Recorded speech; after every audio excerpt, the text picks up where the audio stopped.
कि जौनपुर में कई विधायकों के टिकट कटने के आसार हैं। नहीं, ये तो देखिए पार्टी की बात है ना, उसमें हम क्या बोल सकते हैं। नहीं, आपको बस इतना हम कहना चाहते हैं कि कितने श्योर हैं अपने टिकट को लेकर। नहीं, अब प्रधानमंत्री जी एक भाषण में भी बोले हैं हाल ही में कि 3 करोड़ परिवारों को एक झटके में घर से लाभान्वित किया गया, तो क्या ये दोनों छूट गए उसमें? नहीं, छूटे नहीं होंगे। घर बरसात में गिरा है, उन्होंने बनाया ही नहीं कुछ। उनका आरोप है कि उन्होंने शुरू कर दिया, 80% खत्म कर दिया, उसके बाद जो है ये भाजपा वाले फीता काट के उसका पूरा श्रेय ले रहे हैं। ऐसा कुछ नहीं। फिर भी एक ही दिन में मुझे 35 वोट मिला। अगर शायद पहले से और कुछ घोषणा हुई रहती तो हम जीत भी सकते थे। हम आपको क्या बताएं। और नहीं, जिन्होंने ये बातें कही हैं, जिन्होंने आपके ऊपर आरोप लगाया, वो भी अपने आप को समर्पित सिपाही कह रहे हैं भाजपा के। अगर समर्पित सिपाही रहते तो इस तरह शायद न करते हो। नमस्कार साथियों, आज हमारे साथ भारतीय जनता पार्टी से विधायक और केराकत के विधायक हैं। इनसे हम जानने की कोशिश करेंगे कि पिछले 4.5 साल में इनके द्वारा क्या क्या विकास कार्य किया गया। तो विधायक जी बताइएगा। सबसे पहले तो मैं आपको और आपकी पूरी चैनल टीम को धन्यवाद देना चाहता हूं और आपकी तारीफ भी करता हूं कि आप सही न्यूज़ दिखाते हैं। चैनल तो बहुत हैं, लेकिन आपके चैनल द्वारा जब मुझे देखने का मौका मिला तो सच्चाई नज़र आई, इसके लिए मैं धन्यवाद देना चाहता हूँ। जब से भारतीय जनता पार्टी की सरकार बनी है और हमारे यशस्वी प्रधानमंत्री माननीय मोदी जी और उत्तर प्रदेश के विकास पुरुष माननीय योगी आदित्यनाथ जी प्रदेश में कमान संभाले हैं, तब से लगातार विकास की एकदम लहर चल रही है पूरे प्रदेश में। जहाँ तक अभी आपने कहा हमारे विधानसभा की बात, जब से मैं विधायक बना हूँ, वहाँ की जनता ने जब से हमको विधायक बनाया है, तब से मैं लगातार अपने विधानसभा में जनहित में क्या क्या आवश्यक है उसके लिए लगातार प्रयास करके माननीय मुख्यमंत्री महोदय से, माननीय मंत्री महोदय से कह के बहुत सी योजनाएं ले आए। 4.5 साल हुआ अब तक मुझे। 4.5 साल में मान के चलिए 1.25 साल तो कोरोना काल में चला गया, फिर भी बहुत विकास किए। अब जैसे जी मोटा मोटा आपको मैं बताना चाहता हूँ, जैसे महिला डिग्री कॉलेज मैंने बनाया, 3रा तल्ला बन रहा, बहुत जल्द मैं उसका उद्घाटन करूँगा। राष्ट्रीय इंटर कॉलेज मैंने बनाया, फायर स्टेशन मैंने बनाया, 20 एकड़ में कृषि विज्ञान केंद्र हमने बनाया,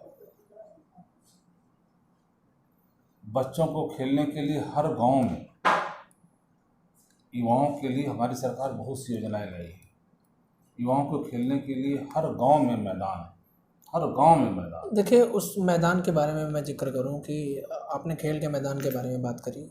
हम ग्राउंड लेवल पे कवरेज करते हैं। अभी हाल फिलहाल में वो मैदान दिखाई दे नहीं रहे, लेकिन जो आपने बात कही, अगर ये योजना सफल होती है तो हम ओलंपिक्स में मेडल लाएंगे। जो हम अभी उंगलियों पर मेडल गिन रहे हैं वो हम लाएंगे। ये एक अच्छा हम समझ सकते हैं कि प्रयास है सरकार द्वारा युवाओं के लिए, लेकिन अभी हाल फिलहाल में वो ज़मीन पर अभी मैदान दिखाई नहीं दे रहे हैं। इसमें एक मेरा, मान लीजिए अभी वो नई योजना है, इसमें मैं एक चीज़ कोट करना चाहूँगा कि अपने पूरे विधानसभा में बात करिए या फिर पूरे जौनपुर में बात करिए, कोई भी एक उपयुक्त खेल का मैदान हम नहीं कह सकते कि वो प्रैक्टिस के काबिल है। कई मैदानों को हमने देखा, कई स्टेडियम को देखा, जहाँ पर अभी भी ग्राउंड में बच्चों के लिए, जो लड़के प्रैक्टिस करते हैं उनके लिए टर्फ विकेट नहीं है क्रिकेट वालों के लिए, जहाँ पर वो जो अमूमन विकेट बड़े शहरों में होते हैं, उस प्रकार की सुविधाएं यहाँ नहीं है। देखिए, हर विधानसभा में तो स्टेडियम बनना संभव नहीं है। हाँ, कि हर विधानसभा में स्टेडियम बन जाए जी। लेकिन जब से भारतीय जनता पार्टी की सरकार बनी है, हमारे यशस्वी प्रधानमंत्री और यशस्वी मुख्यमंत्री महोदय प्रदेश की कमान संभाले हैं, पहली बार ओलंपिक के खिलाड़ियों को लखनऊ में बुला के सम्मानित किए हैं। इसके पहले भी सरकारें थी, बहुत से गेम हुए, कभी किसी ने सम्मान नहीं किया खिलाड़ियों का। पहली बार माननीय मुख्यमंत्री महोदय ने लखनऊ बुला के पूरे देश वालों को बुला के सम्मानित किया। इससे युवाओं में और खेलने वालों के और ज़्यादा उत्साह बढ़ा है। लेकिन सर इसमें एक और बात, दूसरी चीज़ सुन लीजिए, जी जी बिल्कुल, अभी देखिए पेशारा में हम करीब 3 एकड़ में बच्चों को खेलने के लिए बना रहे हैं, डोभी में हम बना रहे हैं। जहाँ जहाँ सरकारी ज़मीनें हैं ये चिन्हित किया जा रहा है। अभी आपको नज़र नहीं आ रहा है, आएगा नज़र कुछ दिन बाद, जब ये बन जाएगा चारों तरफ से तब नज़र आएगा। हर ब्लॉक में कहा गया है कि आप ज़मीन ढूंढो, तो जहाँ जहाँ 2 एकड़ 3 एकड़ ज़मीन मिल रही है वहाँ वहाँ चिन्हित करके काम शुरू हो गया है। चारों तरफ से बाउंड्री किनारे किनारे इंटरलॉकिंग का पथ, बच्चे किनारे किनारे दौड़े। बहुत से बच्चे हैं पुलिस में भर्ती होना है, सेना में भर्ती होना है, सड़क पे दौड़ते हैं। अब उनके लिए इस तरह की व्यवस्था बनाई जा रही है कि आप सड़क पे मत दौड़ो, खेलो और ग्राउंड में ही दौड़ो। 1 राउंड दौड़ो, 2 राउंड दौड़ो, 3 राउंड दौड़ो। जी अपने मोदी जी अभी देखिए सुनिए, अभी काम मैं आपको बताना चाहता हूँ। हमारे यहाँ नई बजा रहे थे, चंद्रजीत यादव पहलवान थे। जो जिस लाइन में रहता है उसी बारे में ज़्यादा सोचता है। अब चूंकि वो पहलवान है, हर साल दंगल कराते हैं। वो करीब 25 साल से एक दंगल के लिए वो कहते हैं कि मैं सपाई हूँ। तूफानी सरोज सांसद थे, गुलाब सरोज विधायक थे, उनकी सरकार भी थी और वोट भी उन्हीं करते हैं। लेकिन कहते रह गए, लेकिन कभी उन्होंने सुना नहीं। न माननीय सांसद जी ने सुना, न माननीय विधायक जी ने सुना। मेरे पास आए कि माननीय विधायक जी, मैं बहुत दिन से प्रयास कर रहा हूँ कि एक दंगल हो जाए। क्योंकि मैं कुश्ती लड़ा हूँ, पहलवान रहा हूँ, तो मैं अपने बच्चों को, हमारे क्षेत्र के जो भी बच्चे हों, उनको कुश्ती लड़ा के आगे निकालना चाह रहा हूँ। तो मुझे अच्छा लगा कि यार ये तो अच्छी आपके पास योजना है, तो आपको चाहिए क्या? तो बोले कि ज़मीन मिल जाती और कुछ पैसा मिल जाता, एक दंगल बना लेता, और दंगल जब बन जाता तो उसके बाद हम अपने बच्चों को खिला के आगे बढ़ाते। मुझे बहुत अच्छा लगा कि ये तो हमारी सरकार की योजना है। आप सपा बसपा वालों को भले वोट करते हो, लेकिन ये भारतीय जनता पार्टी की सरकार है और भारतीय जनता पार्टी युवाओं के लिए बहुत सी योजनाएं चला रही है। तो मैंने उनको 12 बिस्सा ज़मीन खेल के नाम से रजिस्टर्ड कर दिया। जय बजरंग व्यायामशाला, जाके पुरूरी में देखिएगा।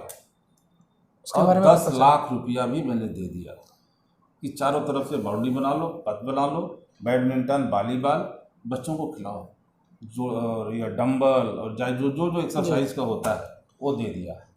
नहीं, इसके पहले की सरकार को किस्सा सुन लीजिए। 2010-11 में बसपा की सरकार थी। मेरे विधानसभा में, मैं अपने विधानसभा की बात कर रहा हूँ, मेरे विधानसभा में 2 पुल, एक पसेवा घाट, एक बढेरी घाट, ये बसपा सरकार के समय का पुल था। 5 साल सरकार भी रही इनकी और 5 साल ये विधायक भी रहे। कभी देखने तक नहीं गए कि जनता को कितनी परेशानी हो रही है। और 200 मीटर पुल कितने बनता है? 250 मीटर, 200 मीटर, ये ना नदी पे पुल बनता है। अब ये 200 मीटर क्रॉस करने के लिए 10 किलोमीटर का चक्कर काटना पड़ता है। कभी जनता के बीच में रहेंगे तब तो जनता को तकलीफ जानेंगे, जनता के बीच तो कभी गए नहीं। जब मैं आया, जब मैं प्रचार कर रहा था, उस समय वहाँ की जनता ने कहा कि विधायक जी बहुत परेशानी होती है, बच्चों को पढ़ने जाने के लिए, कोई बीमार हो जाता है उसके लिए। मैंने तो कहा आपके कि मैं विधायक बना और मेरी सरकार बनी तो ये प्रथम वरीयता होगी, मैं इस पुल को बनवाऊंगा। जब मेरी सरकार बन गई, मैं जब विधायक बन गया, तो मैंने माननीय मुख्यमंत्री महोदय से कहा कि ये बहुत विकट समस्या है हमारे क्षेत्र की। उन्होंने 32 करोड़ रुपया पास कर दिया। पसेवा पुल तो कंप्लीट हो गया, बन गया है, लोग जा रहे हैं, और बढेरी घाट वाला भी दिसंबर तक बन जाएगा। तो ये पिछले सरकार की आपको बातें बता रहा हूँ। इस सरकार में तो बहुत काम किया हूँ। अखिलेश यादव जी कहते हैं 624 किलोमीटर, अभी 624, उसका रिकॉर्ड भी मेरे पास है, कहेंगे तो वो भी दे, ठीक है, रिकॉर्ड भी दे दूंगा। तो किलोमीटर सड़क बना चुका हूँ। अभी और भी सड़कें बची हैं, ऐसा नहीं कि पूरा बन गया है, अभी और भी सड़कें बची हैं। इसके लिए भी हमारा प्रयास चल रहा है कि और भी हम सड़कें बनाएं। चलिए, इसमें एक सवाल ये भी उठता है, विपक्ष के सबसे प्रमुख विपक्ष जो है सपा है, इस वक्त जिस तरीके से हमलावर है वो समाजवादी पार्टी इस वक्त भाजपा पर, वो लगातार ये आरोप लगाते हैं कि सपा के कार्यों का भाजपा वाले फीता काटते हैं। इस पर आपका क्या कहना है? सपा का ही तो कार्य बताया हूँ आपको। 5 साल विधायक रहे, 5 साल उनकी सरकार रही, फीता काटने का मौका नहीं आया। वो कह रहे थे कि उन्होंने बनाया ही नहीं कुछ। उनका आरोप है कि उन्होंने शुरू कर दिया, 80% खत्म कर दिया, उसके बाद जो है ये भाजपा वाले फीता काट के उसका पूरा श्रेय ले रहे हैं। ऐसा कुछ नहीं है, ऐसा कुछ नहीं है। सपा के सरकार में हम किसान भाई हैं, आप लोग भी हैं, गांव से जुड़े हुए हैं। एक ट्रांसफार्मर जल जाता था तो 20,000 25,000 चंदा वसूला जाता था, तब जाके ट्रांसफार्मर लगता था। हमारी सरकार में कोई कहते कि चंदा वसूला जा रहा है? 24 घंटे के अंदर ट्रांसफार्मर अब तक बदल दिया जा रहा है। और अब तक मैं अपने विधानसभा में लगभग 600 ट्रांसफार्मर, 25 का 63, 63 का 100, 100 का 250, 600 बदल चुका। कई गांव तो ऐसे थे जो कभी बल्ब देखे ही नहीं थे कि बिजली का बल्ब होता कैसा है। घर घर बिजली लगा रहा हूँ और इतनी बिजली इफरात, 18 घंटे गाँव में बिजली दे रहा हूँ। सर अभी एक बिजली पर ही एक अभी नया अपडेट आया है कि एक सोशल मीडिया पर खबर वायरल हो रही है कि भारत सरकार के पास या भारत में बिजली की जो व्यवस्था है इस वक्त, वो महज 4 दिन कोयले की कमी की वजह से 4 दिन की बिजली बची है। ऐसा मतलब सोशल मीडिया पर खबर आ रहा है।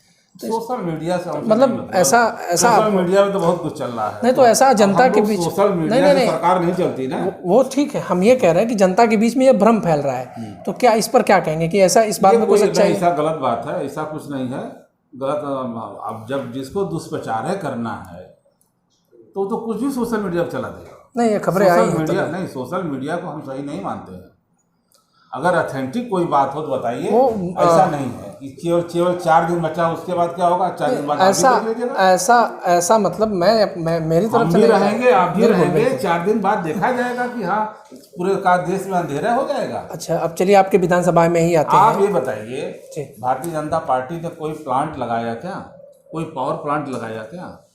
केवल व्यवस्था को सही ढंग से कर दिया है।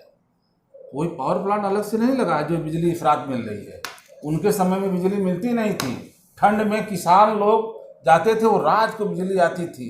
कई किसान बेचारे हमारे निपट गए इतने ठंड में पानी के लिए। ये तो देखिए, अब मैं वहाँ से थोड़ा सा आपके विधानसभा में आता हूँ। अभी हमने कल एक खबर चलाई, एक भैंसा गांव में घर गिर गया था, उस पर हमने खबर चलाई। वहाँ पर कच्चा मकान था, गिर गया।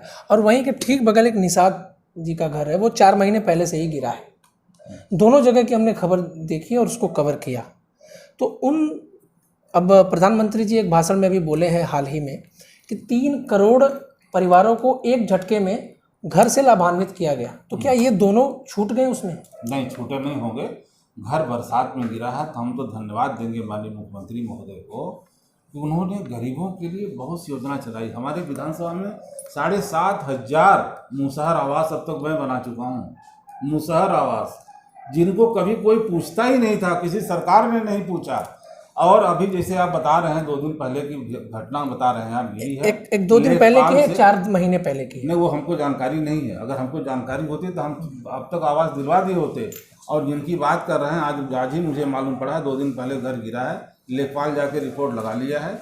उसके बाद अब वो रिपोर्ट SDM साहब के यहाँ जाएगा, वो DM के यहाँ भेजेंगे, उनका तुरंत आवास के लिए पैसा मिल जाएगा, आवास बनाए। और वहीं बगल में एक निषाद का घर है, 4 महीने पहले गिरा है। वो जानकारी हमको नहीं, हम जो जानकारी है उसके लिए चलिए हम करते हैं हमारी तरफ से। वो आपको जानकारी हम आज ही हम पता करते हैं निषाद परिवार का। बिल्कुल 50 मीटर की दूरी है। इसके लिए माननीय मुख्यमंत्री जी ने एक्स्ट्रा पैसा रखा है जिलाधिकारी के पास कि अगर किसी का आवास गिर जाता है उसी रिपोर्टिंग फॉर्मेलिटी करके तत्काल उसका आवास बनाया जाए। नहीं, हम इसलिए ये कह रहे हैं क्योंकि अभी हाल ही में जौनपुर में कई जगहों पर कच्ची दीवार गिरने से कई लोगों की उसमें हताहत होने की खबर भी आई थी। तो ऐसी जब चीज़ें हमारे सामने आती हैं तो हम सोचते हैं कि 22 तक घर सबके कैसे होंगे, हम विश्वगुरु कैसे बनने की ओर जा रहे हैं, कैसे किस पथ पर जा रहे हैं। तो इसीलिए मेरा ये सवाल था। खैर, उस सवाल से अब दूसरी तरफ आते हैं कि अब आपका थोड़ा सा पिछले 2-3 महीने पीछे जाते हैं कि जब ये आपका ब्लॉक प्रमुखी का चुनाव था, उसमें कुछ घटनाएं हुई थी जिसको लेकर आपके ऊपर कई गंभीर आरोप लगाए गए। तो उन आरोपों को लेकर आपका क्या कहना है? देखिए, भारतीय जनता पार्टी का मैं समर्पित सिपाही हूँ, समर्पित कार्यकर्ता हूँ। उससे बाहर निकल के मैं कुछ नहीं कर सकता। जब पार्टी ने हमको घोषणा कर दिया कैंडिडेट का मात्र एक दिन पहले घोषणा हुआ है। घोषणा होने के बाद ही मैं निकला हूँ और फिर भी एक ही दिन में मुझे 35 वोट मिला। अगर शायद पहले से और कुछ रहा तो घोषणा हुई रहती तो हम जीत भी सकते थे। नहीं जहाँ तक घटना जी। की बात है, घटना कहीं भी घट सकती है, उसके लिए अब हम आपको क्या बताएं। और नहीं, हम कुछ बता जिन्होंने नहीं सकते। जिन्होंने ये बातें कही हैं, जिन्होंने आपके ऊपर आरोप लगाया, वो भी अपने आप को समर्पित सिपाही कह रहे हैं भाजपा के। अगर समर्पित सिपाही रहते तो इस तरह शायद न करते हो। पार्टी ने हमको लिया, मैं लड़ा हूँ, जी पार्टी ने हमारे जी बिल्कुल, आपको सिंबल दिया। हमको सिंबल दिया जी। था, तब मैं लड़ा हूँ। अगर पार्टी हमको सिंबल नहीं देती शायद मैं नहीं लड़ता। अच्छा ठीक है, तो एक सवाल यहाँ पर ये भी बनता है कि अब ऐसी खबरें आ रही हैं और हाईकमान से भी खबरें ऐसी अंदर अंदर आ रहे हैं सूत्रों के हवाले से कि जौनपुर में कई विधायकों के टिकट कटने के आसार हैं। नहीं, ये तो देखिए पार्टी की बात है ना, उसमें हम क्या बोल सकते हैं। नहीं, आपको बस इतना हम कहना चाहते हैं कि कितने श्योर हैं अपने टिकट को लेकर। नहीं, पार्टी अगर हमको फिर पुनः दोबारा लड़ाएगी तो मैं लड़ूंगा, नहीं जिसको लड़ाएगी फिर उसको लड़ाऊंगा और जिताऊंगा भी। जी, पूरे कॉन्फिडेंस से। एकदम कॉन्फिडेंस से। जी, तो हम उम्मीद करेंगे कि आपका जो चुनावी सफ़र हो वो बेहतर हो और जनता के हित में हो। इन्हीं सब बातों के साथ हम विदा लेते हैं। बहुत बहुत धन्यवाद आपका। धन्यवाद।